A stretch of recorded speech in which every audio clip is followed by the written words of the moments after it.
And welcome to another edition of the Hank Unplugged podcast, a podcast that is absolutely committed to bringing the most interesting, informative, and inspirational people directly to your earbuds. And today will be no exception.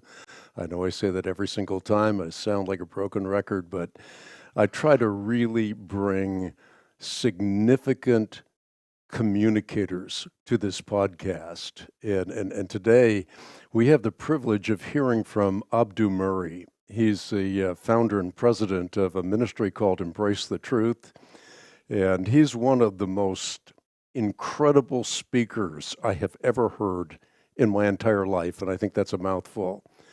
For most of his life, he has been a proud Muslim, but he did a very significant investigation into the Christian religion, and as a result found Jesus Christ as his Lord and Savior. He's an author now of a number of books, some that we have featured on the Bible Answer Man broadcast on the Hank Unplugged podcast as well. But he has now written a book that I think should get everybody's attention. It's a book titled Fake ID: How AI and Identity Ideology Are Collapsing Reality. And then he tells us what we are to do about this. And I am so excited to be talking to Abdu Murray today about this book, life, about the difference that he is making for time and for eternity. Abdu, just a pleasure to have you with us on the podcast. Oh, it's great to be here, Hank. Thanks so much for having me, and thanks for the ministry you've been doing over the many years, including the ministry that you did for me when I was on that search and on that journey. I happen to have had the pleasure of sharing a meal with you and sharing that story about how I called into the show years before I became a Christian. Not years, a couple of years before I became a Christian, and I actually changed my name so that people who might have been listening in the community I was growing up in might have put two and two together and says, is he really questioning his faith?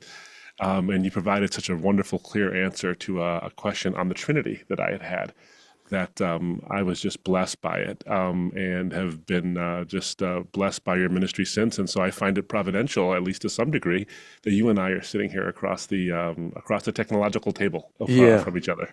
Absolutely. A great privilege to know you, to know your family, and to share this time with you on the podcast. I want you to give us a sense of why you called your new book Fake ID. Yeah. So the reason essentially behind that is that we have become sort of obsessed with identity in our culture. And this is a culture writ large, by the way. This isn't just culture in the West, although in the West it is such a big issue right now. It's happening in India. It's happening in all parts of the world where people are wondering, what does it mean to be human? And we're slapping identities on ourselves in ways that are incredibly superficial. And we're coming up with these sort of artificial identities, whether it's because of gender ideology or it's because of our over-reliance on technology to define who and what we are. And so we're in a moment, I think a cultural moment, that's really come to a head. Really, we've been doing this for some decades now, but really it's come to a head where we're asking fundamental questions like, what does it mean to be human? And we're coming up with artificial answers because really we're amidst a cultural schizophrenia where we don't know who and what we are anymore.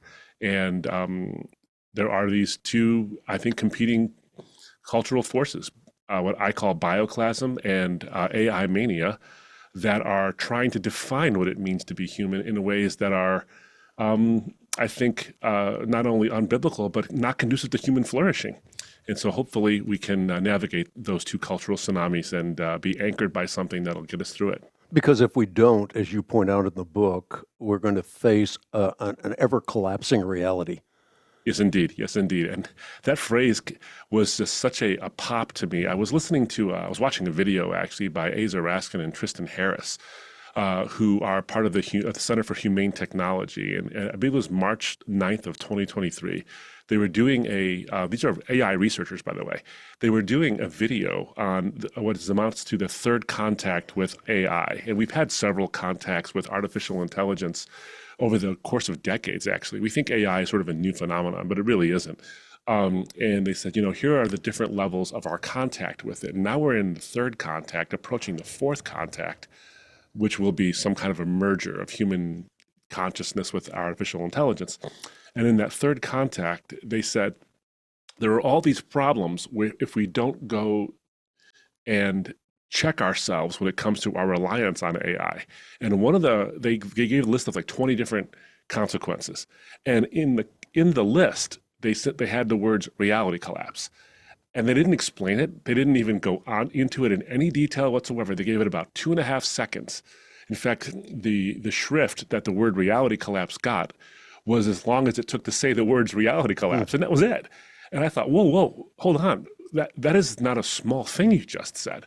So I've been thinking about it and researching in this idea of reality collapse and what this whole thing really is. And when it comes down to it, I think what they were talking about and what we're seeing with the research that's coming out, both with the AI mania, and I want to explain that in a bit because I'm not against technology or AI, but with AI mania, the unfettered and unregulated, personally unregulated use of artificial intelligence, and with this bioclasm, this iconoclastic destruction of what it means to be human physically, we are collapsing our sense of reality. Now, reality doesn't itself collapse. It never can. It is what it is.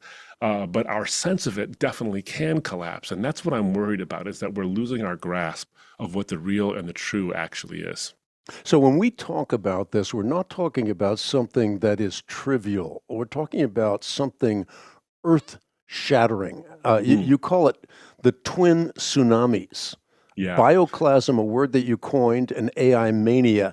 And that is, again, what we're talking about. But I want to really underscore the fact that this is not just a tangential conversation we're having about things that don't really matter. These are things that are collapsing, as you just point out, collapsing the very essence of what it means to be a human being. It is undermining our sense of humanity. It is undermining our sense of reality in every aspect. So while you say you're not a doomer when it comes to technology, the improper use or understanding of technology has huge, huge ramifications. Oh, absolutely. I would actually label myself something of a technophile, maybe someone who needs help once in a while, because when the latest device comes out, I'm like, ooh, what does the latest device have to offer me? But I restrain myself as much as I possibly can, because I do recognize that one of the things that these machines, these little pocket computers that for whatever reason we call phones, no one makes calls on these things anymore. But this little machine that we think is an autonomy generator, like we have this autonomy to search the world and do all these wonderful things and find information out right now and talk to it as if it's a person with its voice recognition capabilities.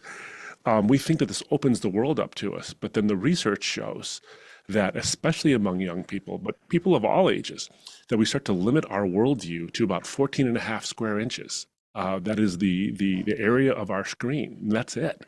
And that has the ability not only to close us off from the world, but to collapse reality.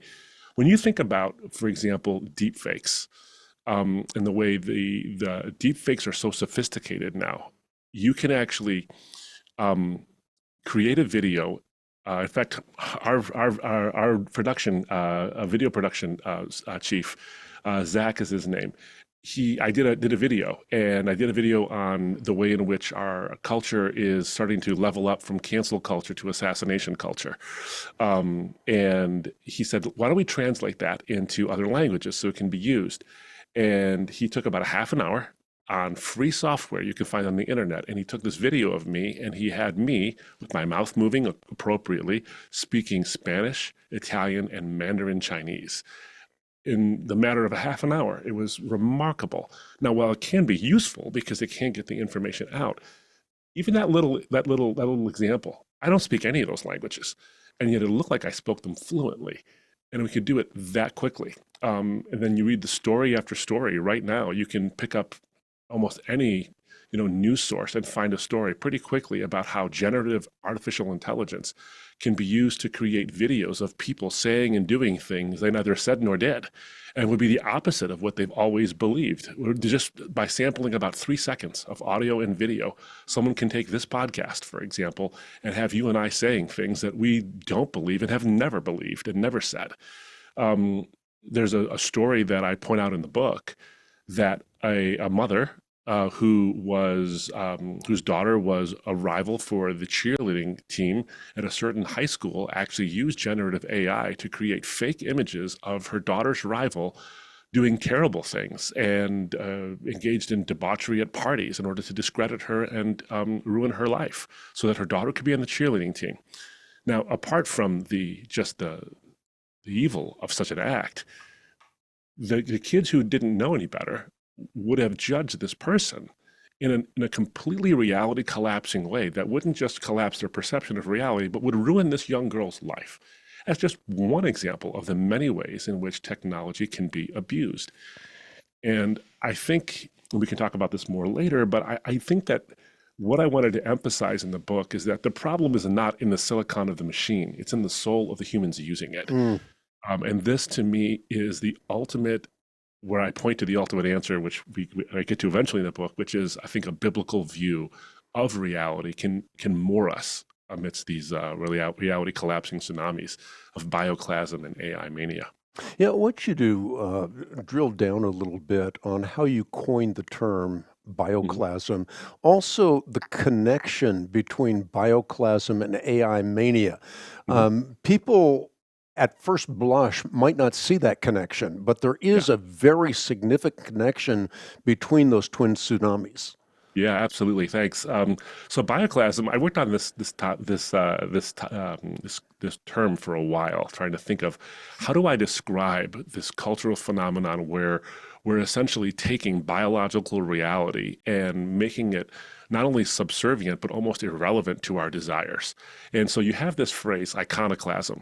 So you have the icons, the things that are traditions, the things that uphold our sense of history, our sense of understanding of the world, our representations of that.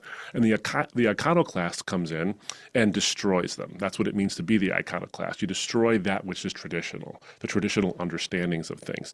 Sometimes we need to do that. But sometimes in the iconoclast is somebody who smashes through walls just for the sake of being rebellious. And so I thought about the idea of the biology of the human being, what it means to be human, and the reality of our biological makeup, whether it's the biochemistry or the genotypes or the phenotype, the actual physical expression of what we are. And what's happening now in the cultural mood is that we're saying that body you have is not a gift. It can be if it happens to align with your mental impression of who you are, but sometimes it can be a prison or a plaything. It can be a prison to be liberated from, and you can decide what you want, or it can be a plaything to manipulate as you'd like it to be. And so bioclasm comes along and says you can smash the idea of what it means to be male or female, and what it means to be human ultimately, in favor of your own preferences and your own feelings. And not only does it go that far, but it goes even a little further. It doesn't allow you to do those things. It demands, in some ways, that you do those things, or at least it demands that we affirm those who want to do those things. And so it really is an ideology. It's an authoritarian ideology. I've heard it once said that authority depends upon human free will, so that it is strength to do what's right according to the truth and allow people to have the freedom to dissent. Authoritarianism is the exact opposite. It is a sickness, and it demands no free will, and it demands complete conformity. And bioclasm does that. That's what it does. It says if someone has a personal preference or a feeling, that their mental impression and their body don't match up with what their sex actually is, that person's feelings, their mental feelings, should take precedent over their biological reality. And if you don't agree, we're going to force you to agree through cancellation, through ruining your career, through all kinds of means and matters. That's bioclasm.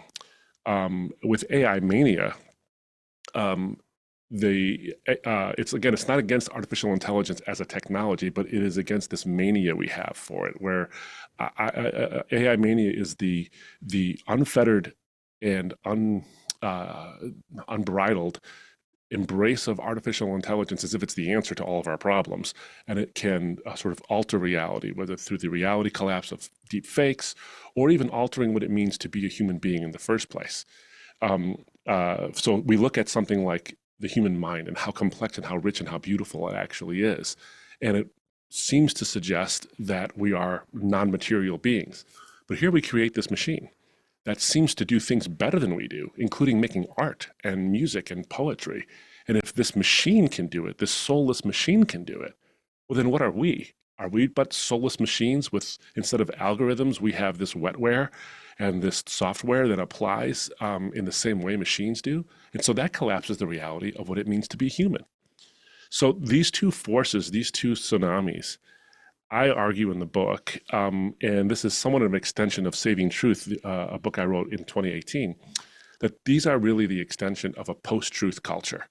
Because I don't think we're postmodern anymore. I think that we're actually post-truth. And a post-truth culture isn't a culture that denies that truth exists.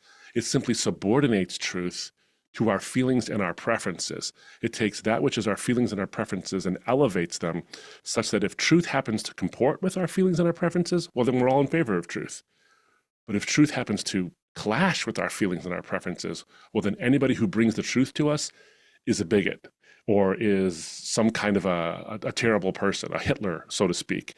And the reason I say that is because in a post-truth world where feelings and preferences are elevated above facts and truth, we have become our own gods. We don't seek freedom, we seek autonomy.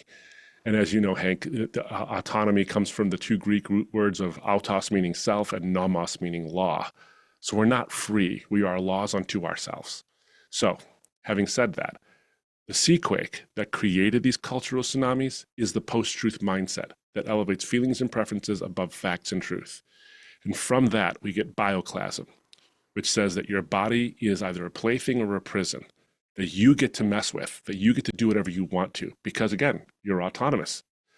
And then AI mania, which says that we have built a machine that can make us godlike if we merge with it or we use it. And so I think this is where the confluence of these two things comes together. It's a bit of a longer explanation, but I do think it's an important nexus that's here. No, And no, this what comes you've from, said is so incredibly important. I mean, I want you to elaborate on the distinction mhm, between freedom and autonomy. It's yeah. something that you do so well in the book, and, Mm. and, and I think it'd help people to really understand that there's a distinction between autonomy and freedom. Yeah, absolutely. Thanks. Autonomy. So we often equate these two things together, like, an autonomous vehicle, or, oh, you have bodily autonomy, or we have, national autonomy. The United States has autonomy over, over and against sort of the sovereignty of Canada, for example, or some other country or whatever it might be. And that sounds like freedom, but they're not the same. Um, uh, Freedom, I think, fundamentally understood. And Isaiah Berlin, the great Isaiah Berlin, talks about two kinds of freedom. He talks about negative freedom and positive freedom. Now, negative freedom doesn't mean anything bad. It just simply means freedom from restriction. So that's what he means by negative freedom. So I have the freedom from governmental intrusion or a restriction on what I think, what I say, and the expression of my religious beliefs or lack thereof, for example. That's a negative freedom. A positive freedom is the ability and the unrestricted ability to use those negative freedoms for a greater good. So it complies and it comports with a moral good. And so what that means is that there has to be boundaries on freedom. Freedom can't be completely unfettered. If it's unfettered, it becomes bedlam and chaos. Um, I love the illustration that G.K. Chesterton once gave when he says we think of art as the ability to have, artistic license, unbounded freedom, as it were. He says, but the essence of every picture is still the frame. You have to have a boundary. He said, you may think that you have the ability to draw a giraffe with a short neck, only to find that you have robbed yourself of the freedom to draw a giraffe at all. You may try to free a camel from his humps, but you have freed the camel from being a camel at all. Whenever we deal with fact, we are dealing with limitation. And freedom within the bound of reality has limitations. It has to have those limitations because falsehood and living in a world of total falsehood is not freedom. That's actually slavery.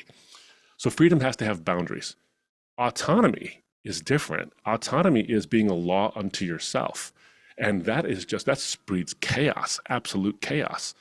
So if I'm an autonomous being and my feelings and my preferences matter more than facts and truth, that means that my feelings and my preferences are the law of the land of my own skull-sized world. But if someone else has autonomy as well, unfettered freedom to do, say, think, believe, and act in whatever way they want, then their preferences are the laws of their own skull-sized world. Well, here's the problem. If preferences and feelings matter more than facts and truth, when my preferences and my feelings happen to contradict someone else's preferences and feelings, truth won't be the arbiter between us. My autonomy demands that thou shalt have no other gods before me. And this other person has the same autonomy. And so when our autonomies collide and truth isn't the arbiter between us, then we don't result in freedom. What we result is at one person winning the battle. And it won't be based on truth. It'll be based on power. Who has the loudest microphones, who has the most votes, and sadly, in many parts of the world, who has the most guns. So that limits freedom. So autonomy, given its full expression, without any boundaries whatsoever, including and especially the boundary of truth, leads to chaos and it leads to enslavement. But freedom, properly understood, where we are bound not only by fact and truth itself, but moral fact and moral truth, I think that leads to true human flourishing and a true understanding of how we ought to treat one another. We can disagree agreeably in that particular moment, but autonomy doesn't allow for that. Autonomy only allows for conflict, and I think that's what we're seeing ourselves in right now. As you're talking about autonomy, I was thinking about another A word that you use in the book, which is the power of algorithms. And that has, as you point out so eloquently in the book, has allowed bioclasm to flourish. So the algorithm, in some sense, becomes the arbiter of truth. Yeah, it really does. And when you see this, the nexus that this bioclasm and AI mania have, as I point out in the book, there's actually a lot of little points that where they come together. The fundamental point is that we are told two competing claims that both can't be true. I call them in the book cultural schizophrenia. We're told two competing claims that both can't be true at the same time, but we're told to accept them as true. One claim one, is that we are mere machines. We are biochemical machines that respond to external stimuli. We have the illusion of free will, but not actual free will. So we're just mere machines. That's all we are. There's nothing immaterial about us. But then we have the post-truth competitor claim, which is that we are the gods of our own skull-sized universe, and that our will and our autonomy ought to be respected. So we have not only free will, but unbounded free will. Both those two things can't be true at the same time. You can't be a mere machine and the god of the universe. You can't be both. And so we bounce between, and especially our young people, are required to bounce between these two ideas and figure it out for themselves. And it's no wonder that there is unprecedented levels of anxiety, unprecedented levels of identity crises where people don't know what it means to be human anymore because they're bouncing between these two things that authorities with equal weight are telling us at the same time. So in comes the algorithm. Well, in comes bioclasm, I should say. Bioclasm tries to solve the contradiction that you're a god and you're a machine by saying you are a god. But your body is simply a mechanism that you can manipulate, like Mr. Potato Head kind of a thing. It's all it is. It's either a prison or a plaything. So you can still be God, even though you're kind of mechanistic because you can exert your will over it. And that's what bioclasm does. AI mania says, you're just a machine. That's all you are. There's no immaterial soul to you. But don't worry. We created something that's godlike, this machine. And if we simply merge with this thing, as transhumanists would have us do, then and are suggesting that we will do one day, then we can rise to godhood status. So both are trying to get us to godhood, AI mania, and bioclasm. One comes from the top down. Bioclasm says you are a god, that you can manipulate your body if you so choose. And AI mania, which says you're just a machine, but don't worry, you're a godlike machine. And eventually we'll download our minds into these databases and we'll never die because we'll just never be subject to decay, as it were. So that's the nexus point where the fundamental nexus point where they're trying to solve the cultural contradiction of God or machine. But the algorithms, as you pointed out, Hank, um, persist in trying to persuade us one way or the other, one of those two things, maybe even both. Um, that's how you see one of the reality collapses I point out in the book is the cultural reality collapse where you're using technology, whether it's the algorithms of your social media or YouTube or the way in which your news feeds work, where you think the world is one particular way. Because the algorithms, all they do is play on your patterns. All they do. They play on your patterns and your preferences. So if I have a certain political penchant and I want to see certain things on a certain side of the spectrum, and the algorithms that are not truly intelligent, but the machine learning algorithms that pick up on my patterns will show me the things that I want to see.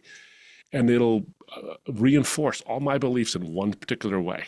And so I'll think the world is like that. My reality will collapse because I think the world is like that. And it's only the fringe people, only the weirdos who think opposite of me. Because look at how many friends agree with me. It's all doing that because it wants to keep you on the site. They want to keep you on the platform, one way or the other. And then, of course, you see certain things that the algorithms actually have biases. I pointed out in the book one time I tried to get what eventually became Microsoft Copilot, but it was the LLM that preceded it from Microsoft. I tried to ask it a question about the Barbie movie when the Barbie movie was like all the rage culturally. I had already written an op-ed piece that got published by Fox News. So I wanted to see, what does Microsoft's AI think about that? So I asked it to opine about what I had written. And it said it couldn't do it. It just wouldn't do it because to do so might offend certain people. Now, this is for my private consumption. This has nothing to do with me publishing anything. I just said, what do you think of this critique I have of the Barbie movie and its attempt to sort of dismantle the Bible as a sexist book? And it simply wouldn't do it. It says, can't do that. Sorry. Now, this is for me personally. You might offend other people. Well, you're not the police of me. Why do you get to tell me that? But the algorithm is steering me toward a certain conclusion. And if I over rely on artificial intelligence, the algorithms, as it were, to come up with my opinions, I'll find myself coerced and my reality will continue to collapse.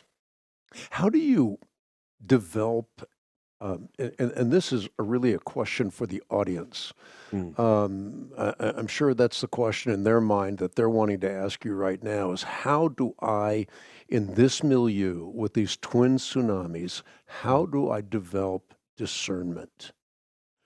And that is the key word, isn't it? Really is discernment. I was, one of the pitfalls, I should say, of writing a book on artificial intelligence or any cultural phenomenon is that by the time it goes to print, some of the illustrations that arise after I finish writing it are actually stronger than the ones I included in the book. And some of the science that comes out is really interesting. Um, that's why discernment is so key. The word you used is so important. Um, Studies out of MIT. Now, they're preliminary studies, to be sure, because our use of AI in the mass public sense is still on the young side. But the studies out of MIT and even stuff that's co-sponsored by OpenAI, which makes ChatGPT, and Microsoft, they all show that there is a alarming trend among young people especially, but all people who use LLMs like ChatGPT and Copilot and Gemini and all these things to over rely on them to the point where young people report having an inability to make a decision of any kind, like what to wear, for example, for the day, without first consulting an LLM. They're reporting this. People who use LLMs to create their their materials, like whether it's generative AI to create images or to write essays for them, they report lower memory abilities or declined memory abilities. They report an inability to take ownership of their own material. They don't remember what they wrote because they didn't write it. The machine wrote it for them. And so we also have a tendency, the studies are showing, that we have a tendency to believe anything the computer tells us. And even though there's a little tagline at the bottom that says the AI could be wrong, you should double check this, we tend not to double check it.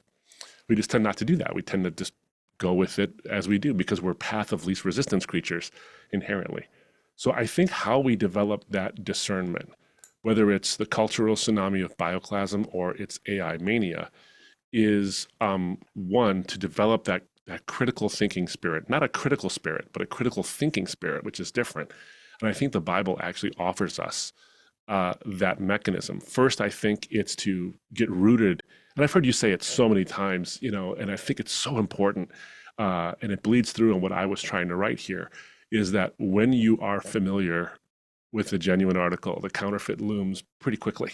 So you have to moor yourself in the genuine article. And I think, biblically speaking, there is so much richness in the biblical text for us to know what it means to be human, what it means to be made in God's image, from the Trinity to the incarnation to all these indications of what and who God is like, so that we can see ourselves relative to Him, not relative to some machine or to some cultural force like bioclasm. That helps us to root ourselves in that. I'm a big fan, and I did this with my kids, and I try to do this myself all the time. I play a game with myself, and it's called Spot the Truth, Spot the Lie. And I sort of got this from Os Guinness because he was talking about how he did it, I think, with his kids when they were younger, about Spot the Lie, is that everything on this side of heaven that's from human origin has a light side and a shadow side. It's just going to have some weaknesses and some real strengths. So we often train ourselves to spot the truth and spot the lie in something. And not even necessarily the intentional lie, just the falsehood or the incorrect something or other. So train ourselves to be thinking through some of these issues, whether it's bioclasm and like, okay, if there's something going on here, how do I discern? Here's my example. Here's a good example on the bioclastic perspective. Years ago, we're watching my kids and I are watching one of these television shows that is a singing competition or a talent competition. Very popular. It's supposed to be family friendly. It's supposed to have nothing, it's just a talent competition. But of course, they always go into the backstories of the contestants because otherwise it's just a talent competition and it could be half an hour long instead of the 2 hour long marathon they typically are. And in this particular episode, there were 3 stories that were highlighted. One was of a very good-looking singer who was incredibly talented. And the backstory for this singer was that he's gay and he used to be overweight. And he went through a whole long story about how he was ridiculed and criticized for his weight, but also for being gay. And it was an incredibly sympathetic story, incredibly sympathetic. And here's this guy from ugly duckling to beautiful swan, kind of a story. It's very, vote getting. It's the kind of thing where you vote for. The next story was about a comic, a stand-up comic who was transgender and talked about the difficulties it was being on the road in the comic circuit, being transgender when you're the butt of the joke instead of being actually the maker of the jokes. And it was extremely compelling to watch it. And then the third story was of a couple, a husband and wife, who were part of a band, a rock band, just a singing group. And they told a story about how they used to be the worship leaders in their church, but because of a moral failing, they were kicked out of their church. Absolutely. And it made it sound like they were completely just, ostracized from everybody in their church. Turns out, by the way, that last story and the people who it was about were actually pretty upset about the way they were characterized. They were just simply removed from leadership for a time as a husband and wife until they fixed whatever issue it was, and then they came back and they were serving in their church. That part didn't make it into the story. So I asked my kids, how do we spot the truth and spot the lie here? So you take the 3 stories. And the first story, what's the truth? It is wrong to make fun of someone because of their weight and their appearance. It is wrong to make someone feel like they're less than human because they have a same-sex attraction or because someone has genuine gender dysphoria. It's wrong to make them feel like less than human. Now, it's not wrong to actually point out the flaw in this, as I do in the book, is that there are biblical truths about sexuality we need to cling to, of course, and about gender. But it's wrong to make somebody feel like they're less than human and that God doesn't love them. And that's the lie.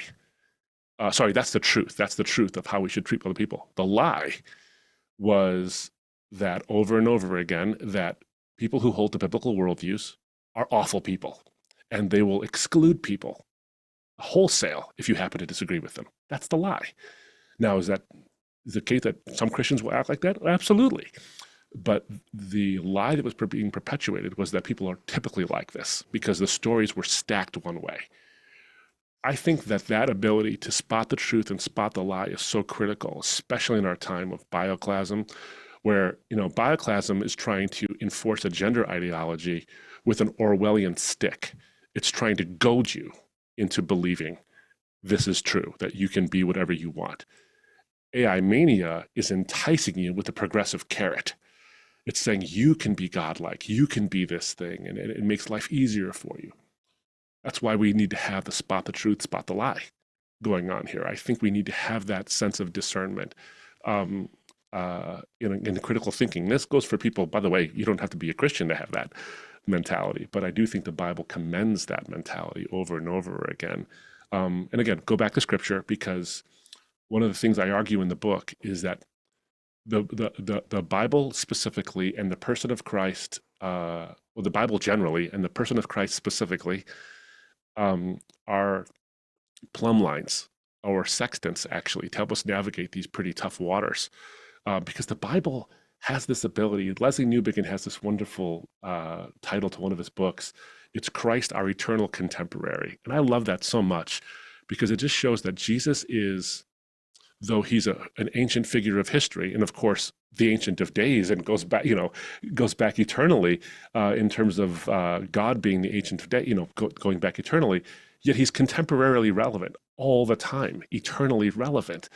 And my argument is that a book that gets our contemporary issues right so often and addresses them so timelessly is probably not the concoction of a handful of shepherds and some fishermen. I think it's got a divine origin to it. Yeah, so this is maybe the real operative question. You're talking about the antidote being grounded in Scripture and in a biblical worldview, but even Christians today Mm-hmm. are not reading the Bible. Mm. I am constantly trying to get people started somewhere, maybe started with the wisdom literature, or Mm-hmm. in general, they're getting their information from algorithms rather from the Almighty. And as a result of this, it's wonderful to say you got to ground yourself in a biblical worldview and read the Bible. So, but how can that become a reality when that isn't part and parcel of our Mm-hmm. culture, even in churches today? Boy, Hank, that's such a profound truth you just laid on us, because it's true. I mean, look, I reference it in the book, but I've been hearing it more and more. Where a pastor friend of mine talked to me, and he's saying, I was talking to this woman at my church, and she was talking about her prayer partner. And it became more and more evident to me that the prayer partner she was talking about and who was giving her advice and all this stuff wasn't really a person. And the pastor said, "Wait, are you talking about ChatGPT?" And the person said, "Yeah, that's my prayer partner." Like, that is a level of I would even say even AI mania that so is lacking in discernment that I feel for the person who made the statement. Hmm. We have, and sadly, we have people who are in the pastorate or clergy of some kind who are using LLMs to write their sermons for them. Now, I'm not against using LLMs for research, but you're writing your sermon for you, and that's not the Holy Spirit. That's not what the whole point is. That is not even, you're betraying your charge. Your charge is to shepherd the flock based on uh, what God is communicating through His Scripture, not what an LLM tells you is God's Scripture. I mean, to sum it up really, really interestingly, I just read an article from the Christian Post, for example, and this is a real thing. It is a AI that is called the Bible Both Ways. That's what it's called, the Bible Both Ways. And it is an AI that is meant to show you how you can justify any position you want, even on moral issues, using the Bible both ways. So the example was, let's say you want to affirm same-sex attraction. You can use the Bible to do that according to this AI. But listen how bad the AI actually is at this.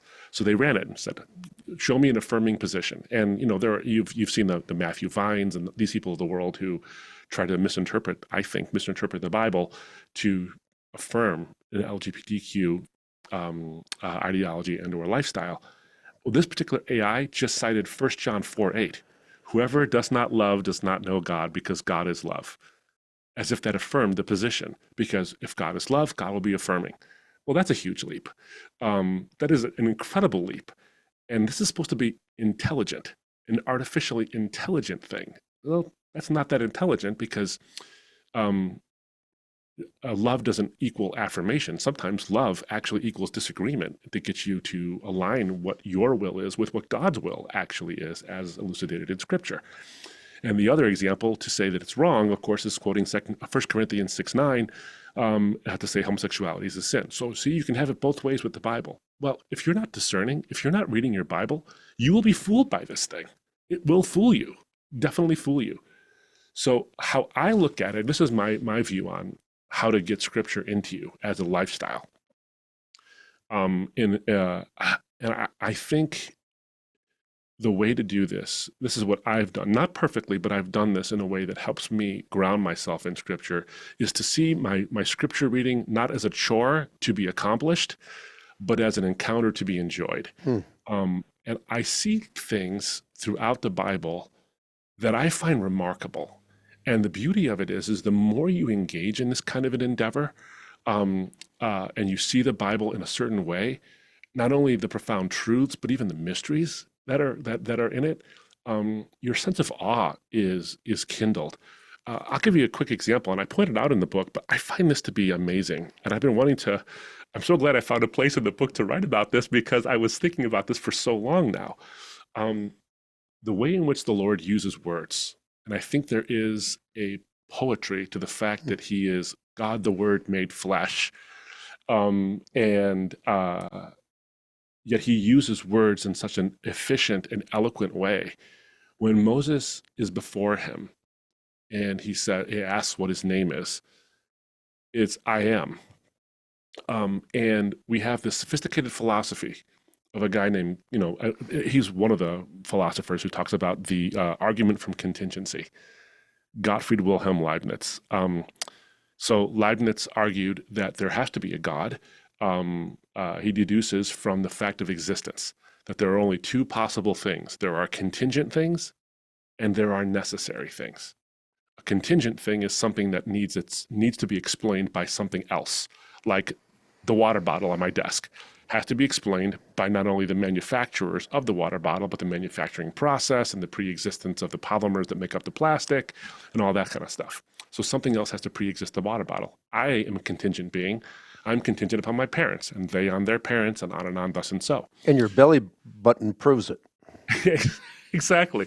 One of the things that I talk about in the book is the blessing of belly buttons, because it blesses us to recall to our mind that we are contingent beings and we are not the gods of our own universe.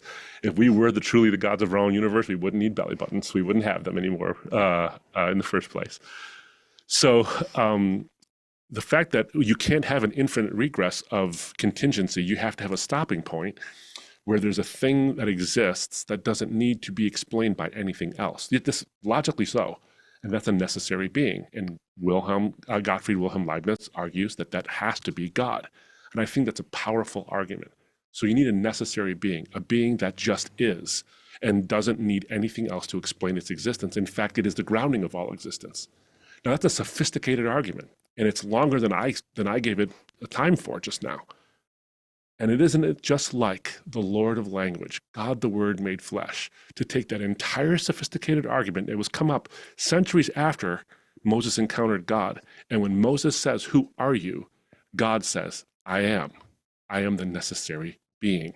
So Leibniz came up with this on the back, on the shoulders of the, as it were, of the elucidation of Scripture.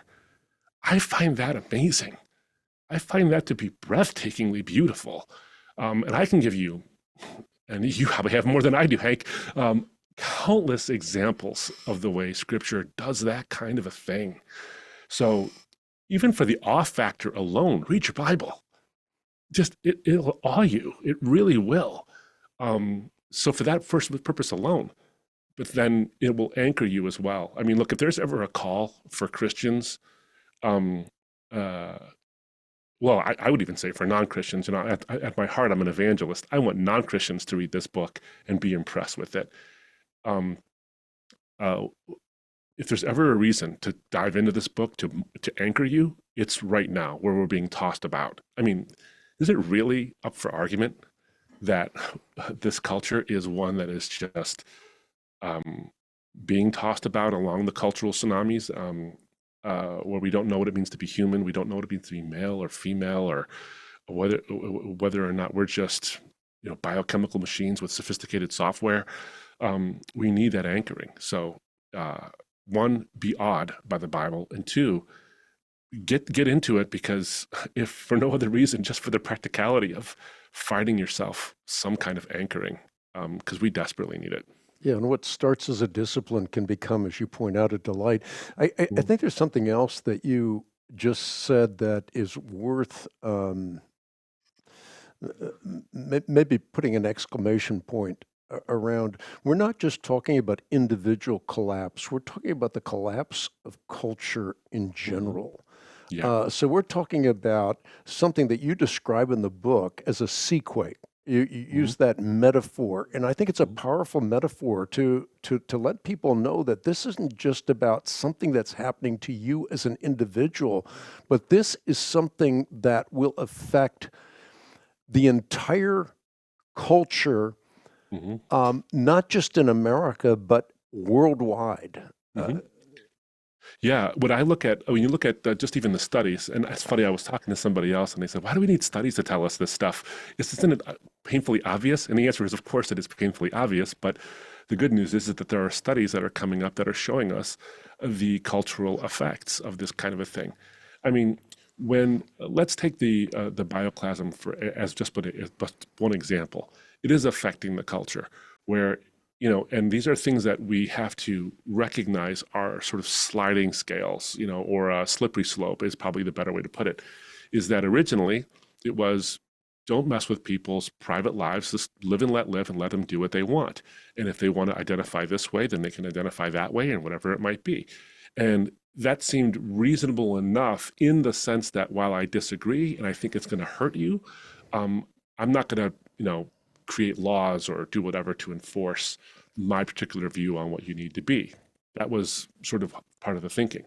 But now, as we've seen with the sort of the bioclastic authoritarianism, we see children being affected by this in such a way that they are mutilating themselves chemically and physically in order at surprisingly young ages, like surprisingly young ages. I saw a video just the other day of a woman talking about her transgender baby.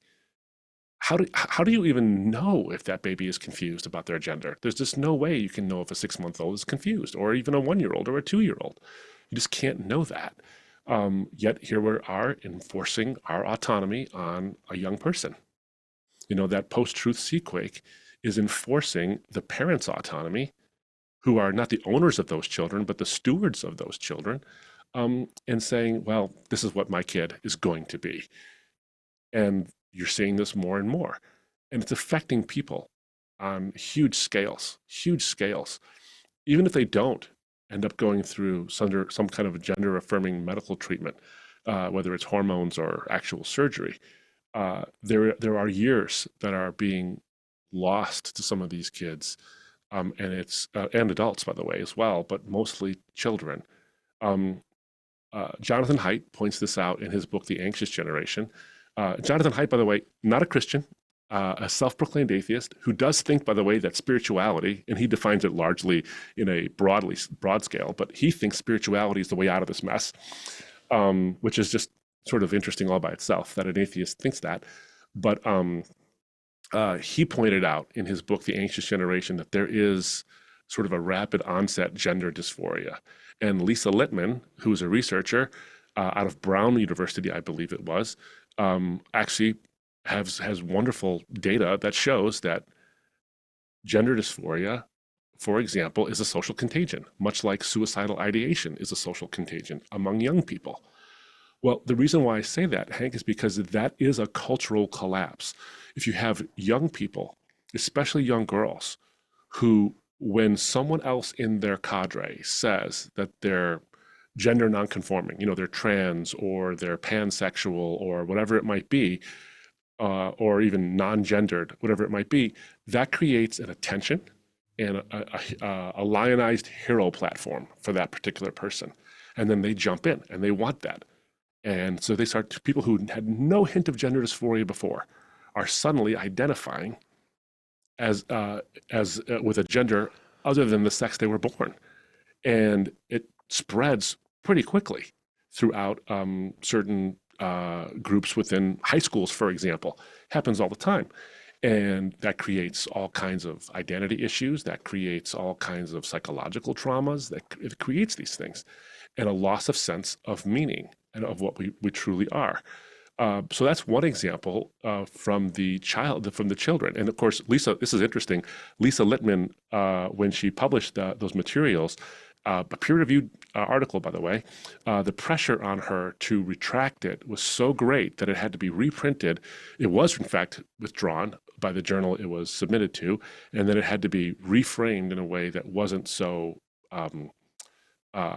critical of sort of the gender ideology. So this is a cultural phenomenon that influences adults who will eventually influence children in the way they see themselves, and there can be tremendous, tremendous harm. We had on our podcast Chloe Cole, who is well known now for her detransition, and she said, in our interview, and she said it widely, so it's not just with me, that there is this culture-shattering game of would you rather. You play this game with your kids, would you rather, and you pick the least worst of two bad options. And there's some fun ones too, like would you rather be able to fly to the moon, or would you be okay having super speed but you can only run in one direction, that kind of stuff. Well, the would you rather cultural game of bioclasm is, would you rather have a live daughter or a dead son? In other words, if you don't affirm the transition of your child, they're going to become suicidal and kill themselves. Well, Chloe Cole said in our interview, and this is actually now borne out in lots of data, lots of research commissioned by the National Institutes of Health and the National Health Service in the UK. There's lots of data that kids with gender dysphoria, or people who think they have gender dysphoria, aren't actually suicidal. Chloe Cole says that she wasn't even close to suicidal until her transition started. And then she became suicidal. And that's when she realized, I have to stop this. And then the ideation went away after she stopped the transition. That's why it's so cultural collapsing. And I think from the AI mania side, you're seeing people who are becoming not only addicted to the AI for creative things like making, their own essays or coming up with research projects or whatever it is that the generative stuff does for us so that we don't think. But we're actually seeing people, and there's so much data on this now, becoming emotionally attached to the LLMs and the chatbots. To not only do they have prayer partners, which is just still mind-boggling to me, but they also create romantic attachments to them, and then they're depressed and lonely because they recognize there's no real relationship there, and so they withdraw from other people, and they withdraw from God as well. So these things really do have culture shattering um, tendencies and potentials. We've talked a little bit about transgenderism. I want to get back to that in a few moments, but I want you to weigh in on transhumanism. What is this urge that people have to merge with machines? Yeah, yeah, and so transhumanism has nothing to do with your sexuality or your gender. That's important because the word trans now is so easily uh, translated into that milieu. Transhumanism is the idea that we can become what's called post-human. Not that we're going to become evolved humans. We're going to become a post-human thing eventually. We're going to augment what it means to be human in a way that makes us super intelligent and, in some instances, physically better, and eventually merge with technology. So you have some of the bright minds, and they are incredibly bright minds. I think that they're misguided in some of this stuff, but you have minds like Ray Kurzweil. The Singularity is Nearer, and his follow-up book, The Singularity is Nearer, and Elise Bohan and Martine Rothblatt, and these folks, whose goal it is to create a technology that becomes what's called artificially generally intelligent. So AI is simply this idea that we have, like, we deal with AI all the time. It's not a helpful term, but it just means something that looks kind of smart. It's not just a search engine. It actually analyzes data and detects patterns and spits out something that, like the chatbots do. Artificial general intelligence is where it achieves human level intelligence, where it can think counterfactually. It doesn't just operate on the patterns that exist. It thinks about a world that is different than it currently is. Like, the fact that you and I are having this conversation over Zoom and over the ability to do different technological advancements is, those didn't exist 20 years ago. A human being had to think, what if the world was like this and had this thing that doesn't yet exist in it? That's a counterfactual thought. The LLMs can't do that. Well, the transhumanist says, but it will. It will eventually get to that point. It will create art like we do. It will get inspired like we do. It'll think of things that don't yet exist like we do. And when it gets there, we better jump on board. So when we merge with it, when we download our consciousness into whatever medium we can do, whatever servers will hold human consciousness, we'll achieve a godlike status, because we won't be bound by the physical anymore, and we'll have a super intelligence where there will be no boundaries to what we can do. That's what transhumanism's ultimate aspiration is. In the meantime, transhumanists will do stuff like create, like gene therapies, where they'll edit the genes, not just for curing diseases, but for actually augmenting things that aren't broken. Like, instead of taking a perfectly healthy eye and making it see things it wasn't designed to see, or superhuman strength, or the ability to leap or go fast or run fast, or whatever it is. So not fixing diseases, they're just augmenting human beings. But still, you can see the trend, even in that sense, is to go towards this godlike status where we merge with machines to become gods. I think that that's ultimately what transhumanism is. And what's really interesting is when you read the transhumanist literature, they all describe this ultimate aim of merging with the singularity. And let me back up and say the singularity is when artificial intelligence achieves human-like intelligence and then exceeds it. That's the singularity. And then we have to merge with that, and that will be our ultimate salvation. Whenever you read their material, whenever you read it, it sounds eschatological. John Horgan of Scientific American called it the rapture of the nerds when we merge with artificial intelligence. Now, whether or not there is a rapture biblically is another issue, but the idea here is extremely eschatological. It is this idea that there will be this ultimate salvation when we merge with technology. There's huge problems with that. Not the least of which is that such technology, I think, is science fiction and will always be science fiction. because what does it mean to be conscious is something that we reduce to data, and that is not what it means to be conscious. And therefore, because it is immaterial, we can never capture it into a purely material medium. That's one thing. And the second thing is that it doesn't work, because even if you download yourself into a machine of some kind, uh, the software that you're downloaded into depends on a physical medium. And if the laws of entropy continue on in this universe, and they will, that physical medium will eventually deteriorate and collapse into nothing, or into a motionless disk or a featureless universe. You can't escape entropy unless you rely on the God who created this universe in the first place. That's the only true transcendence. I think something else that I think needs to be clarified in the podcast is the distinction that we make as Christians. We say we're substance dualists. Mhm. That there's a distinction between the material and the immaterial, Mhm. between the brain and the mind. The mind Yes. causes the physical synapses of the brain to fire.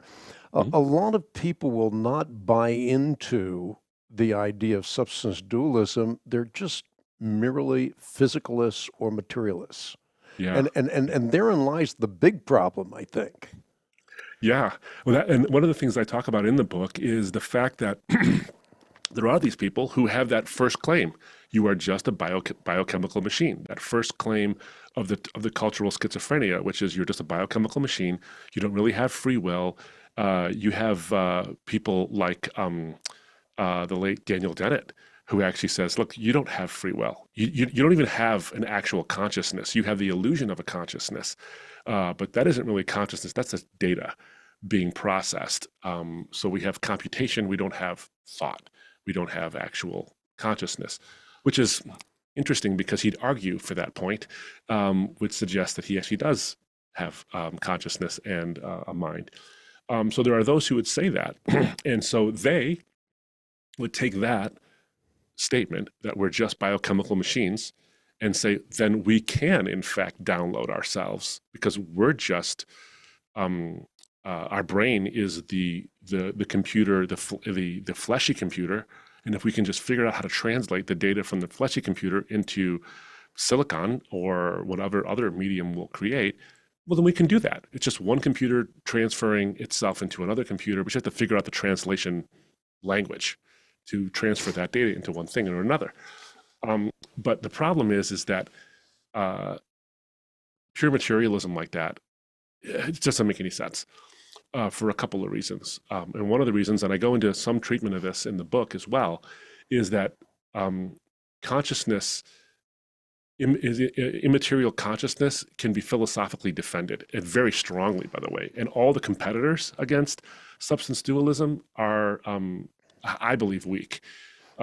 So again, we go to our friend Gottfried Wilhelm Leibniz, who talked about the law of the indiscernibility of identicals. That's a fancy schmancy way to say that you can determine if one thing and another thing are the same thing by saying that they're identical if they don't differ in any material properties. So, for example, A is A if everything true of A is also true of the other A, so to speak. But we have things that look identical twins. They look like everything true of this twin is the same true of this twin, except the fact that they don't occupy the same space. They occupy different coordinates in space-time, as but one example of the many differences between them. So now you know they're not truly identical. They aren't the same thing. They're just two they're two human beings who have the same genetic makeup, as it were, but they're not the same thing. That's true of our mind and our brain. If there's anything different about our consciousness, if there's anything about our consciousness that's different in any way from our brain, then we know that the brain and the mind aren't the same thing, that the consciousness and the brain aren't the same thing. So, for example, we have brain states, and our brain states are the biochemical reactions happening in our brain, the synapses firing, and the electrical impulses of our brain. We have different brain states, but those brain states aren't about anything. like my brain, the electrochemical things happening in my brain aren't about this podcast. They aren't about the door to my office. They aren't about, Van Gogh's Starry Night, the Starry Night. They might recognize and register the data of the blue and the yellow hues in the painting. They might recognize or register and compute the data of the sound of your voice and of my voice, but they aren't about the content of the things you're saying or the relationship I have with the door in my office or the beauty I perceive when I look at the Starry Night and the way in which he so brilliantly depicted this scene. But my thoughts are about those things. I have aboutness. I have intentionality, all these things. No one with a straight face can argue, and no one does really argue, that our brain states are about anything or have intentionality. They just are. But we recognize inherently our intentionality. We inherently recognize the aboutness of things. So if my consciousness has the property of being about things and also has intentionality, but my brain states don't, then they're different. And if they're different, they're not the same.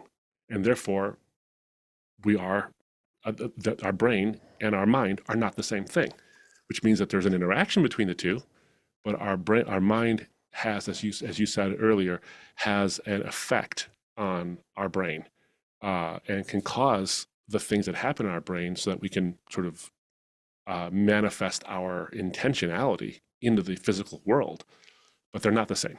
They're simply not. And then there's a lot of competitors for substance dualism, and I point out in the book whether it's panpsychism or emergentism or all these other isms that are out there, they all have some pretty fundamental flaws. Um, I want you to talk about AI as it relates to porn.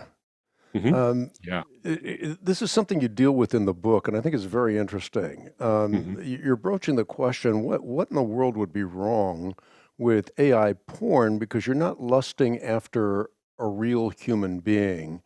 Yeah. What's wrong with that concept, with Yeah. that idea? Yeah. I got asked that question on a radio show.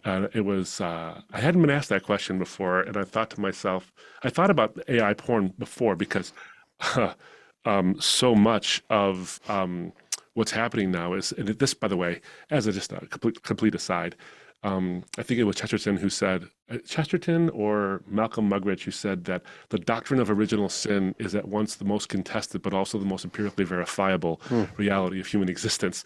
And the fact that we take AI and the first thing we do with it, the generative AI, is make pornography out of it, ought to suggest to us that the Bible's been right about us all along. Um, and that the humanists of the Enlightenment may have gotten it, not so right. Um, so it was asked, like, what's wrong with this? It's a couple of things that I find. This is part of that culture shattering reality thing. First, the AI porn that you see that's out there is based on a human being. It doesn't just generate it out of nothing. It's based on a human being. It's either based on an actual porn actor or actress, or it's based on images that are culled from the internet of real people.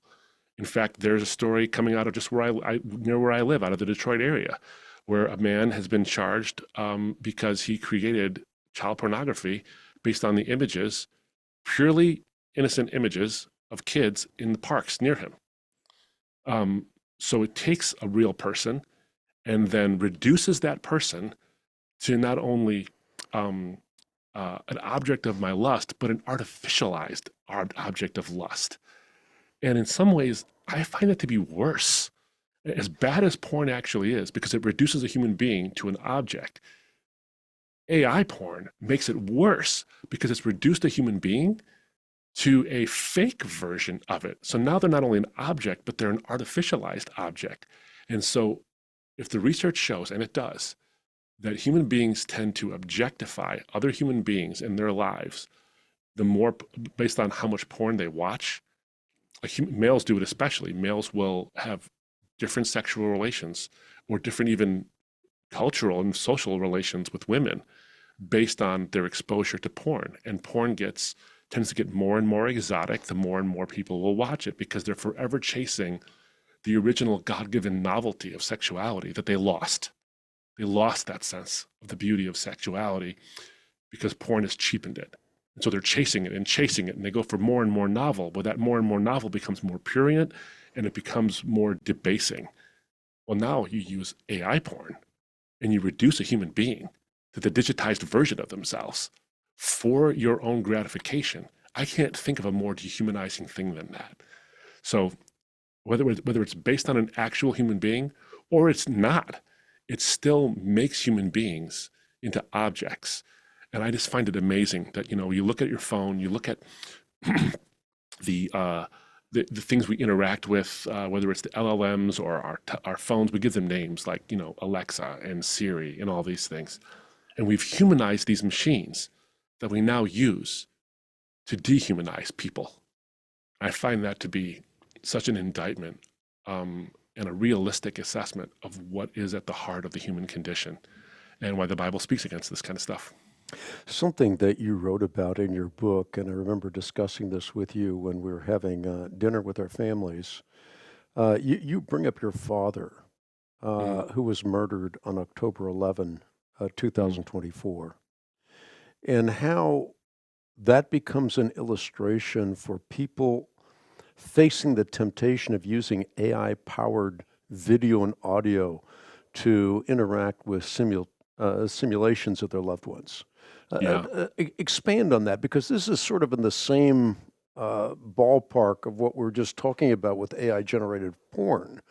yeah, Uh, yeah, yeah. So, yeah, thanks for acknowledging that. And I do write about it. It was one of the most painful things I think I've ever experienced was having my dad ripped away from me on October 11th in that's just about a year 2024. ago, Yeah, while just a you're little over writing a the year book. ago.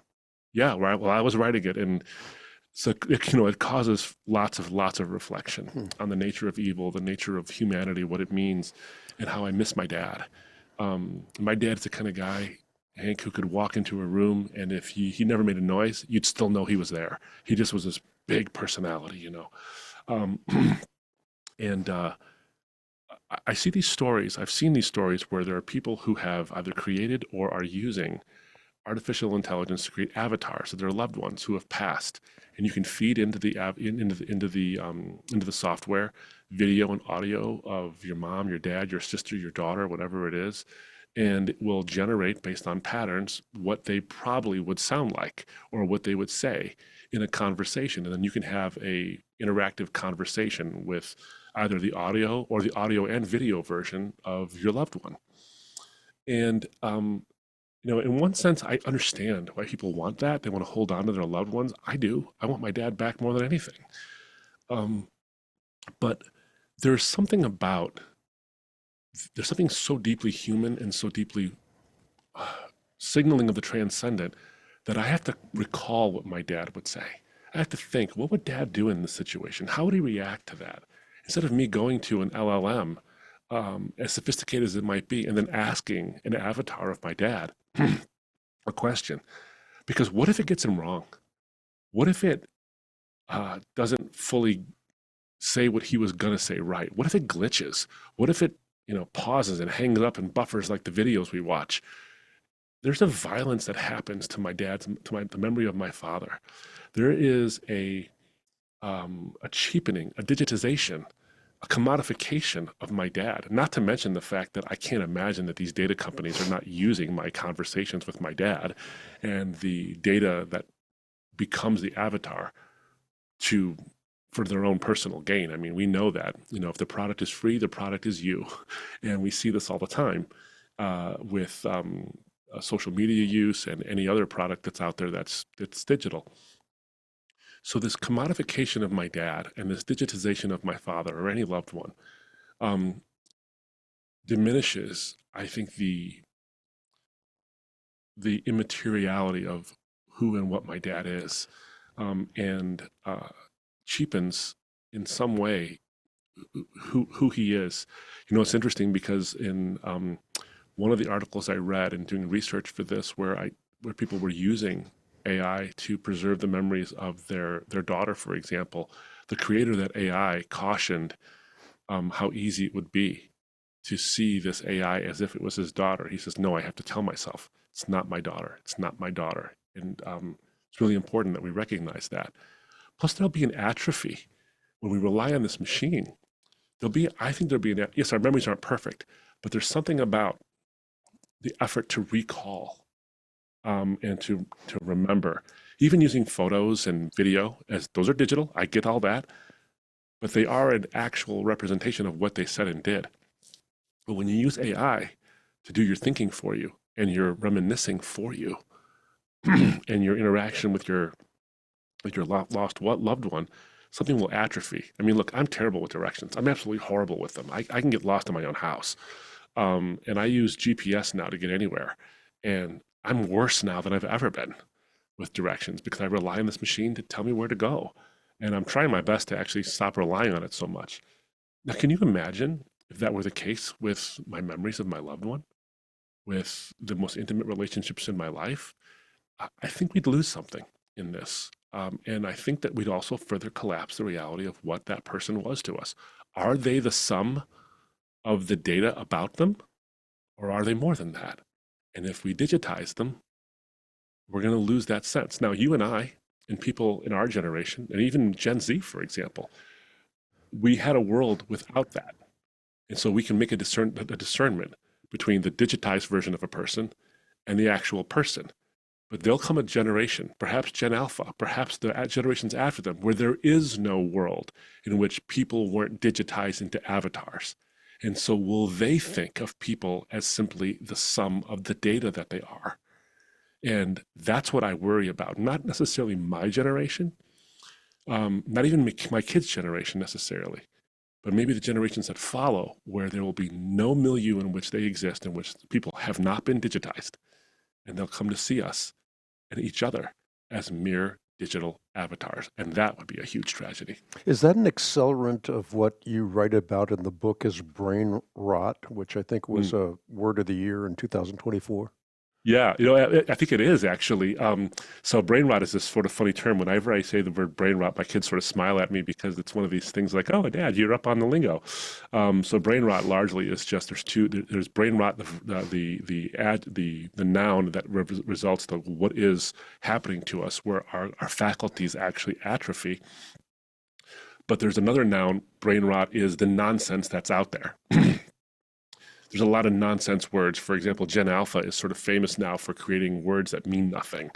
And there are memes out there that mean nothing. It's a form of brain rot where it doesn't really mean anything. We just say it and we keep saying it. And we're okay with the fact that it's meaningless, which is a commentary on the way we look at truth. And I think that this is an accelerant and even maybe the logical outworking of what's happening now, which is brain rot, where we just don't attribute meaning to much anymore. We just consume material for the purposes of the consumption of it and the momentary entertainment, for lack of a better word, or the occupation of our minds. Doom scrolling through our phones and just not paying attention to any particular post on social media, just scrolling through it to pass the time. That's a form of brain rot. And boy, if we digitize our loved ones and other human beings, whether it's through AI porn or through these well-meaning memorial avatars, I think we're going to experience that. Yeah, clarify what we're talking about when we speak of this sort of a macro question, artificial intelligence and actual intelligence. I mean, this is sort of the macrocosm of what you're writing about and discussing here. Yeah. So on two levels, with actual intelligence, I'll make the distinction. So when we think of artificial intelligence, and so we use this phrase, and we think it means a whole lot. Right now, in fact, even the artificial intelligence researchers will tell you that they kind of don't like this term anymore because it means it means everything, which means it means almost nothing. Because we use it in terms of artificial general intelligence, which is this ability for machines to mimic or even actually be the same as, equate to human level intelligence. Or we use it with regard to the things on our phones, which tell us how to get somewhere, like GPSs or the algorithms that give us the next thing we should watch on Netflix. They're vastly different things. But what we're talking about in terms of my book and what we're striving for, what the transhumanists are striving for, is artificial general intelligence.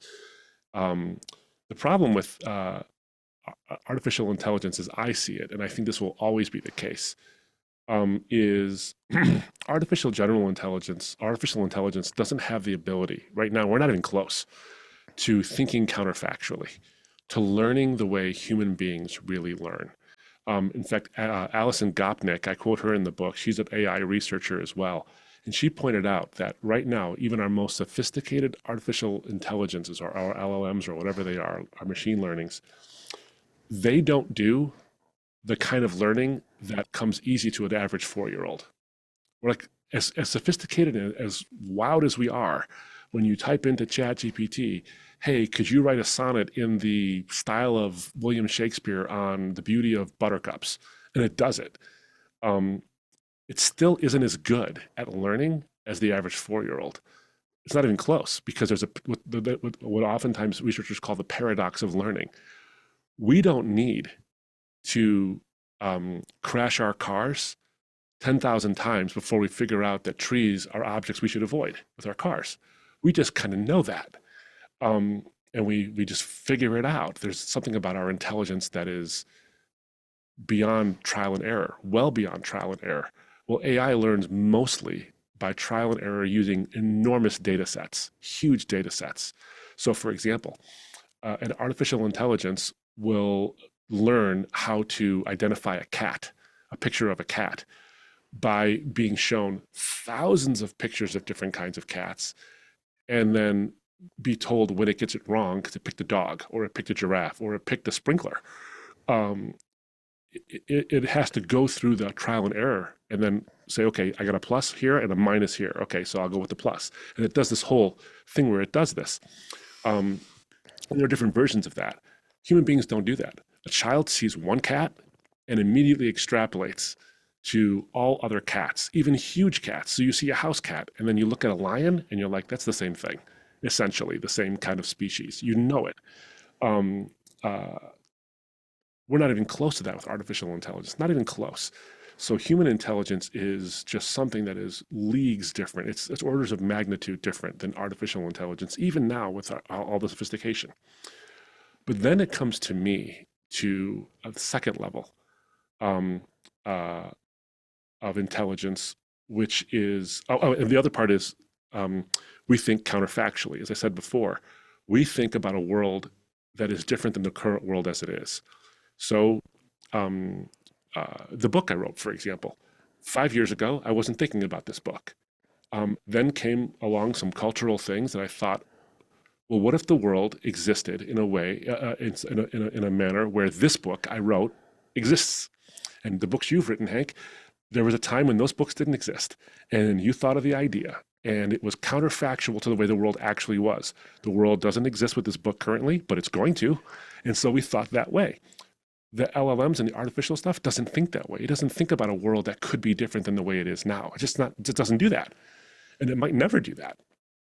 That's a fundamental difference between true intelligence and an artificial intelligence as well. We think of a world that is different than it currently is. We think of what could be, not just what is. And we don't just determine patterns. We actually think in, dare I say, transcendent ways. In other words, we think beyond what exists now and even beyond time in some sense. And I think that's a reflection in that higher sense of the ultimate intelligence, which of course was God. A God who speaks things into existence, for whom things are that are not are in that sense, and we're a reflection of that. And so the fact that our intelligence even exists at all, this intelligence that just absolutely is categories different than artificial intelligence, suggests that there's an intelligence that's categories different than our intelligence to create us in the first place. I want to get back to something that we've been talking about during the course of this podcast, and that is transgenderism. Mm-hmm. It's the quintessential tsunami, Yeah. bioplastic tsunami. And here's the question that I think a lot of people might be asking themselves, and that is it really true that a man can be trapped in a woman's body or a woman trapped in a man's body? Is that really possible? Uh, Right. or is that really a sexist kind of an idea where you're suggesting that I have requisite knowledge as a man of what it means to be a woman? Right. Yeah. And it's such an important distinction to make because we say phrases like that, like I'm a man trapped in a woman's body. Well, um, I have a son and I have daughters. I can talk to my son and talk to him and my daughters in a way that is applicable and insightful as being human beings. But there is something that I cannot offer my daughters that my wife can, because she knows what it's like to be a female human being. And I can offer something to my son that my wife cannot because I know what it's like to be a male human being. And that entails so many things, like what it's like to grow up as a male whose hormones do certain things naturally, whose uh, physical characteristics do certain things at certain times that a man wishes didn't happen at a certain time in a certain place.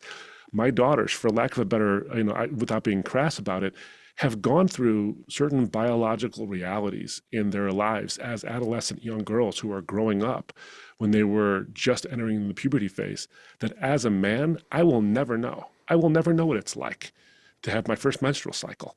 I'll never know what it's like to be worried that I might have that in public, to know what it's like to be smaller in terms of my frame, to have less bone density and to have less muscle mass than a person on average of my age who's male, and what other things that entails, like certain insecurities that come with that. And I don't mean insecurities like I'm less of a person. I mean like safety concerns that attain to that obtain when you have that's your world. Um, so I'll never know that, and I can't know it because my biology deprives me of knowing that. I'll never know what it's like to get pregnant. I'll just never know. I just can't. And all of those are part and important parts of what it means to be a woman. So to say that just because your young child is playing with dolls, um, Barbie dolls, when he's 7, means that he must be a girl trapped in a boy's body is sexist because it plays into the very gender stereotypes that the bioclasts say are sexist in the first place and are gender constructs. So they decry the gender constructs as being these artificial things that we create in order to create these gender categories. And then they use those very things they say are bad as justifications for why a child actually has gender dysphoria. Um, that's interesting all by itself, but I don't think it's true. One of the things I talk about is Thomas Nagel, the philosopher, has a book called "What It's Like," or has a writing called "What It's Like to Be a Bat." And ultimately, I can never know what it's like to be a bat. There are just certain realities that prevent me from knowing what bat-likeness is. I just will never know, and a bat can never know what it's like to be human. Similarly, I will never know what it's like to be a 13-year-old girl or a 38-year-old woman. I'll just never know, and I can't possibly know. So to say that I feel like a woman trapped in a man's body um, is actually it's sort of a nonsense term, and I don't mean that in the But it's a pejorative sense. dangerous nonsense term. Absolutely, absolutely, and that's what I'm getting at with this is that it isn't the people who feel genuine gender dysphoria. And I don't think gender dysphoria means you actually are a woman trapped in a man's body. It's that you feel like one for whatever psychological reason. You feel like a woman trapped in a man's body or a man trapped in a woman's body. You feel like that, but that isn't actually true. That is a genuine condition that afflicts very few people, but it's a genuine psychological problem.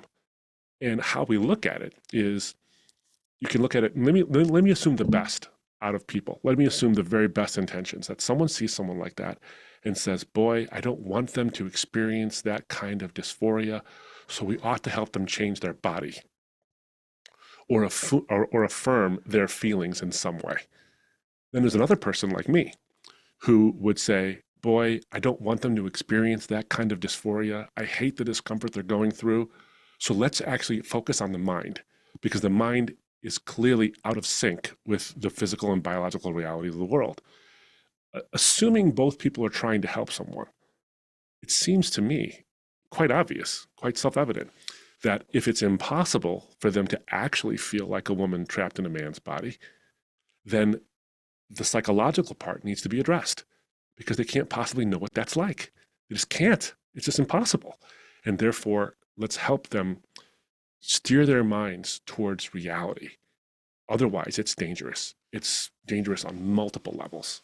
And that's why it's incumbent upon us to care for people, not only care about how they feel, but care about their well-being. And their well-being really does mean conforming their mind to reality, not letting reality collapse. Yeah, talk about the hell of the physical cure, where you Mm, take a vagina and develop a penis out of the vagina, or you take the penis and develop a vagina out of the penis. You're creating a problem that will never go away, that always needs medical attention, because you really can't do it.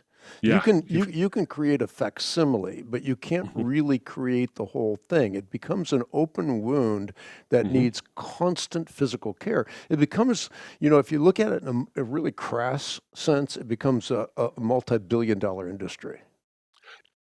Yeah, and I think that that crass sense is actually focusing more on the reality, the economics of why, at least part of why this bioplastic ideology is being so driven and so forceful in some ways. And now, by the way, the good news is that if the polling is right and the studies are showing this, that amongst Gen Z and young people, the number of people identifying as a gender other than the sex they were born has dropped by half this year alone. And then one of the reasons is because the data is coming out, and reality has a way of punching back when you punch at it. It has this way of defending itself. And so I'm actually I'm optimistic in many ways. But you're right. Whether it's a vaginoplasty, or when someone is trying to create a penis out of material, both are wounds. Both are unnatural modifications of the body, and the body constantly tries to fight back to return back to what it originally and naturally is, whether it's because of the XY chromosome or the XX chromosome, because you can't change that. You just can't change that. And the SR gene that's on the Y chromosome that makes you male is there no matter how much plumbing you change, no matter how many hormones you pump in to the body, which is why you have to constantly pump in the hormones, because the body resists and it knows its natural state. And so, whether it's hormones or surgery, it constantly tries to go back to what it was. In a vaginoplasty, there is this open wound that exists now, and the body is constantly trying to heal it. And so, part of that hell is that someone who undergoes that kind of a surgery has to constantly, and I hate to say it because it's just, gosh, it's so awful. They have to constantly open the wound up again, constantly. There are so many side effects to penile implants when there is a fake penis constructed that result in infection, result in all kinds of body issues, inabilities to do normal bodily functions.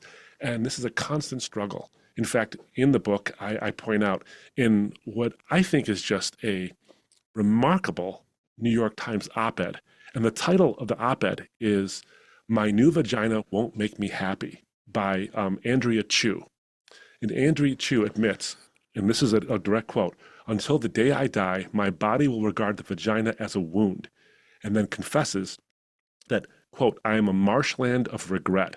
I was not suicidal before hormones. Now I often am." And yet, Andrea Chu, who's going through the hell just described is still an advocate for this kind of um, transformation and this kind of quote unquote transitioning.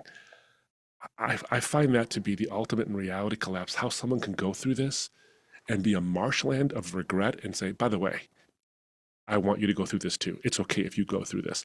I'm not saying that Chu is being evil. I'm saying that for Chu, reality has collapsed.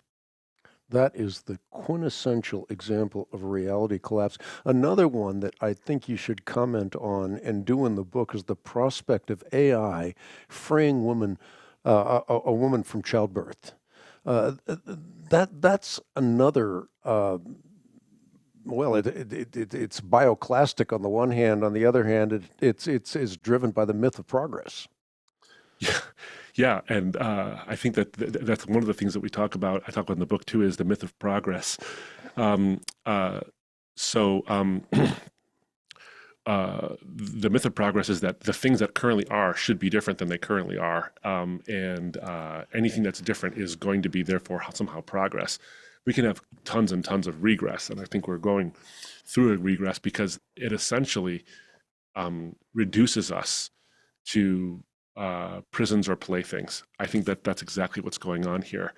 Um, so you look at someone, and I'm not sure if this is who you're referring to, but I look at someone like a Martine Rothblatt. Now, Martine Rothblatt is crazy brilliant, a pioneer in so many ways technologically. Martine Rothblatt is a male and identifies as a female, transgender, and uh, has talked about a lot about the idea that artificial intelligence will get us to a place where transition and gender and sexuality and all these things are mere preferences and conveniences, and we don't have to worry about these things anymore. We can be whoever we want to be. So again, there's that nexus point, and it is reality collapsing, absolutely. Um, uh, yeah, so I think that that's such a tough reality to try to live up to. You're just going to end up seeing, uh, I think, people embracing this idea because it goes back to that original sin of wanting to attain godhood. And that's what this is all about. I mean, it's Yeah. becoming gods of your own biology. Hmm. It is becoming gods of your own humanity. You want to transcend your humanity in some sense. It's Hmm. going back to the Tower of Babel. Yeah. It's going Yeah. back to the Garden of Eden, actually, Hmm. becoming Yeah. gods in your own terms. Hmm. You know what's interesting about both those stories, the Garden of Eden story and the Tower of Babel? What you see is it looks like God is saying in the Babel story, for example, is that God is confounding people so that they don't have this understanding, so they can't become God's rival because God is somehow petty about this whole thing and all that. But really, what he's worried about is that that nothing will become impossible for them for human beings in a terrible way, in a not so great way, because God did create us to become diverse. God did create us to become to fill the earth, to spread and multiply and create this vibrancy of life. And then there's this attempt to all come together in one place and do this one thing and look like each other in some ways. And like that will be just a terrible thing. It won't be a good thing. And so, in order for our own good, we are sort of deprived of that ability to do that. And how I know that's actually true, that God wants for us to experience a unity of diversity in our culture, is that on Pentecost, the people hear the gospel message in their own language. And the diversity is so obvious at Pentecost, too. I love the fact that in Acts chapter 2, what you see is these people from different, and the Bible goes out of its way to point out that different cultures and different people and different languages who come together, and then they hear the preaching, and they hear the preaching in their own language. What's interesting is that God didn't give them an understanding of Aramaic. God gave them an understanding of the message in their language. They heard their language. So God respected their diversity. God respected their ethnicity. But he understood that the unifying message is important there. So at Babel, God disperses human beings who are trying to unify themselves in a fleshly and unhealthy way. But he unifies them in the gospel in a spiritual way that leads to an ultimate culmination, which is, of course, the kingdom of God and heaven and all this. In Eden, people often criticize God for depriving us of knowledge. Like, why would a God who's good and loving and kind deprive us of eating of the tree of the knowledge of good and evil? I mean, depriving us of knowledge seems like a bad thing. But of course, it's not just depriving us of the knowledge of knowledge, but it is the knowledge of good and evil and the distinction between the two, lest we become the arbiters of those things. Because up until that point, Adam and Eve knew good. They knew good. And I do believe they knew the difference between right and wrong, because they knew that there was a rule and they knew that they should obey it. And they knew that there would be consequences to not obeying that rule. But they didn't know evil until they didn't experience evil until they imbibed of the fruit and tried to become the God of their own universe. And I think right now, with bioclasm and with AI mania, we're in a modern day Eden. We're in a digital Eden where this fruit is before us and we have an opportunity. I think it's interesting when I look at the way the Bible speaks to these things centuries and centuries before they become issues in our day, because really they're just constantly the same issue. It's just a repackaging of old issues. But the transhumanist looks at the Adam and Eve story. And remember, transhumanism is inherently religious. It inherently has a end game of like a salvation story where we become our own gods, and that's our salvation. They look at the Adam and Eve story and they say, the original sin wasn't that we were trying to be autonomous.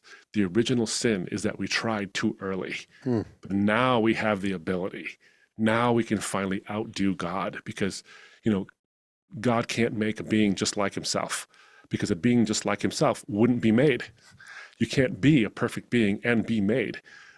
So it's logically silly to say God can make another God just like him. Of course he can't, because then he would be a necessary being, a contingent being, and not be necessary anymore. But here we come. We have this machine, and we made something that's godlike, that's better than us. And so now we have finally been able to shake our fist at God and say, you deprived us of this, the knowledge of good and evil, but we have finally been able to become the gods we've always wanted to be, and we have the technology to do so. A couple more questions. I have a question about the simulation hypothesis. When we're talking about reality collapse, that immediately comes to mind. It's something you deal with in the book. In fact, you quote Elon Musk, who claimed about 10 years ago that the odds that we're not living in a simulation are about 1,000,000,000 to 1. Yeah. Yeah. It's funny because the simulation theory, and Nick Bostrom actually thinks of this too. I think he thought of it first before Elon Musk sort of made that sort of popularized statement that we're not living in a simulation. So the idea is that if we could achieve artificial general intelligence, some beings at some point probably already have created artificial general intelligence, and therefore created these little worlds, these little simulations that would run, just like we play video games now, that are simulations that they probably could do that same thing. And so if that's the case, then Nick Bostrom says, how do we know we're not living in that? We could be living in the Matrix. In fact, it's likely that we are, because if we can do it, we probably already have done it, or some super intelligence already has done it. And that's why Elon Musk makes that statement.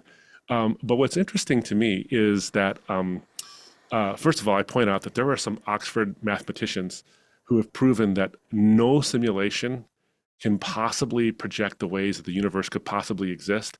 And therefore, the people who want to live in the Matrix the probability is so small. It's actually the opposite of what Elon Musk actually says. Second, it assumes that our merger with the technology that could create this simulation is actually possible in the first place. And it isn't, because again, consciousness is not material, and we can't somehow download it into a hardware system that can contain it. We can contain data, but we can't contain consciousness. So there's no way to actually create the simulation in the first place as well. And then finally, what I point out is that this idea of the simulation is actually swallowed up by Leibniz's contingency argument that we already talked about, is that any proposed universal simulator still faces the question, is that simulation itself contingent or is it necessary? And it can't be necessary because you can easily imagine a world where that simulator doesn't exist or a prior one existed or whatever it might be. There's got to be a necessary being that starts the whole thing.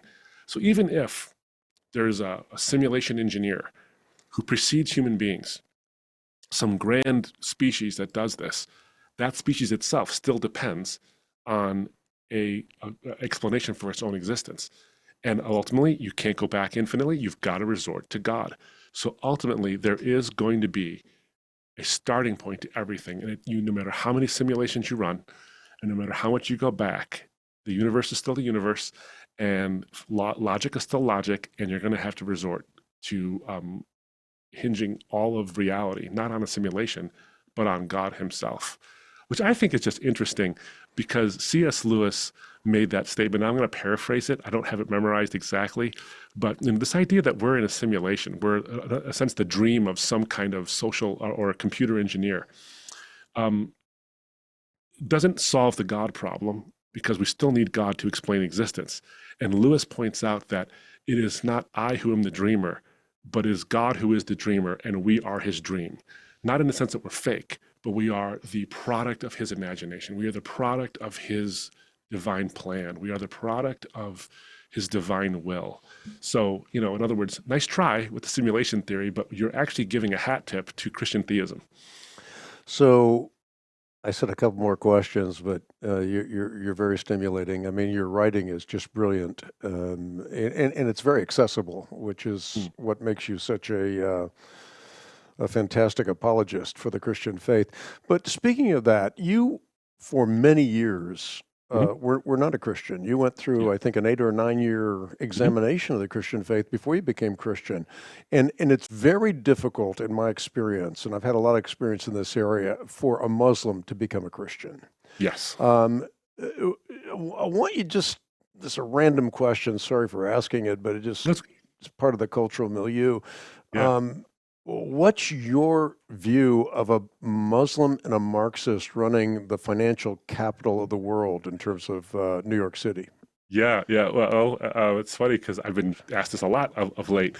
I've often wondered as I look at Mamdani and I look at his Islamic allegiances. I wouldn't say they're super strong. He doesn't act like and doesn't necessarily adhere to some of the things that you would think that a strong Muslim would. And that just, by the way, shows that just because someone has a label doesn't mean that they're actually adhering to that particular worldview, whether it's Muslim, Christian, Hindu, Buddhist, Jew, atheist, whatever it happens to be. Labels mean a little; they don't mean a whole lot. Sometimes when it comes to a particular person. So I do worry more about his Marxism than I do about him being a Muslim because I'm not so sure how serious his Islam is.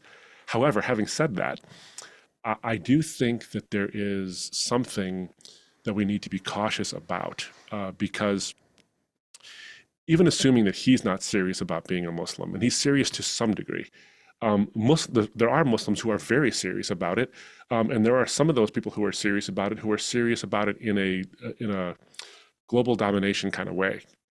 So I wrote an article recently for Breakpoint, the Colson Center, and one of the things I pointed out was that there are Muslims in the world who seek to have Islam sort of, for lack of a better word, dominate, but in a sense of through Muslims preaching their argumentation and exemplary living.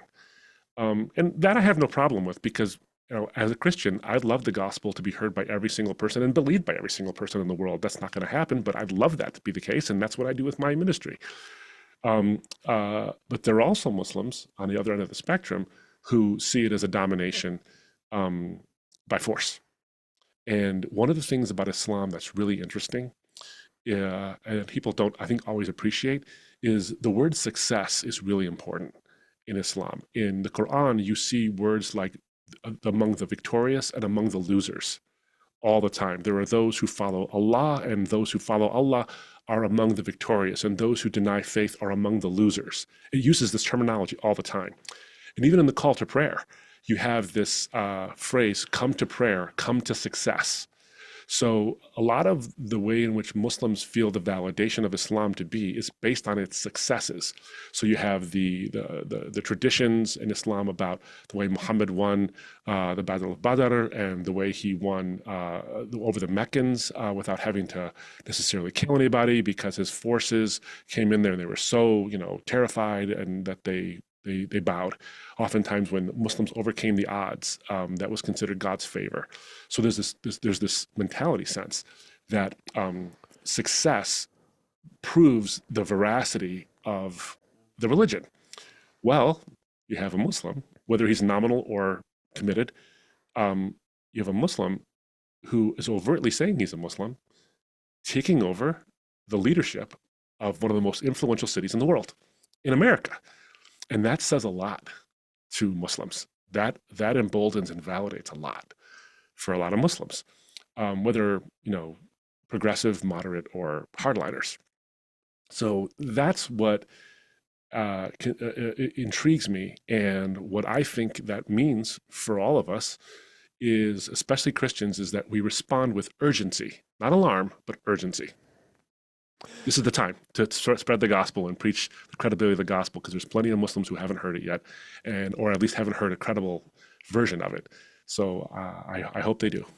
And the algorithms are pointing us or pushing us towards Marxism in a lot of cases as well. And that's an enduring problem that we'll have to deal with. And I suppose that leads me to my final question. When readers finish Fake ID, and I hope everyone listening to this podcast ends up getting a copy of Fake ID. It's not out yet, but it'll be out shortly. What central truth, what takeaway do you want them to stay? What do you want them? What central truth do you want to have stay with them? I mean, you're talking about twin tsunamis. You're talking about seaquake. You're talking about the issues that are related, even though they don't seem to be related, that are creating a collapse of reality. Yeah, I think that the ultimate takeaway is, one, I want them to see the collapse of reality as it truly is, and that they come away with hope. They really do come away with hope that there is a way to anchor yourself amidst the tsunamis that are here and that are only seemingly going to get stronger. There's a way to anchor yourself, and that is anchoring yourself in truth, but ultimately in the truth that you are made in God's image. And that if you see that, you won't collapse reality in a way that sees yourself as either a machine or the God of your own universe. That this contradiction actually has a resolution. And it's not a resolution that either AI or bioclasm can offer you, because both those resolutions fail. But it's a resolution that the Bible, in its credibility, actually gives us in Psalm 8. What is man that you are mindful of him, or the Son of Man that you care for him? We are made a little lower than the heavenly beings. We're crowned with glory and honor and all these things. So where bioclasm and AI mania try to solve the contradiction by saying you are really a God who is kind of a machine and all this, the Bible has this wonderful way of telling you the truth about yourself, is that we're neither God nor are we machines. We're this beautiful thing that's made in his image. And what it means to be made in his image is not only is it anchoring, but it is ultimately fulfilling. What I want people to come away with is that they love this truth, that they are made in God's image, and they see the liberation and the meaning and the depth behind that very claim. Otherwise, we're going to continue to be tossed about. This is the time to embrace this truth. The Bible is timelessly timeless, and it is our eternal contemporary.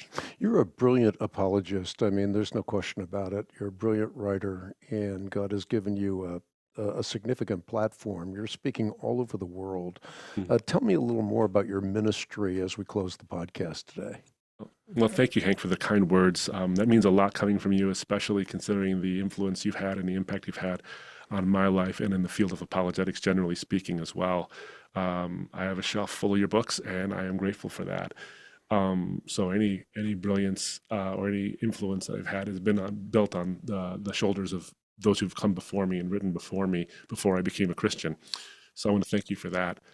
So Embrace the Truth is the ministry that I founded, along with two other people, a Jewish believer and a former skeptic.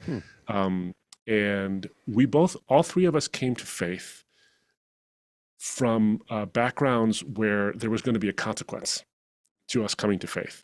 We wrestled with the claims of the Christian faith, and we all sort of came to a point where we intellectually assented to the truths or the claims of the Christian faith.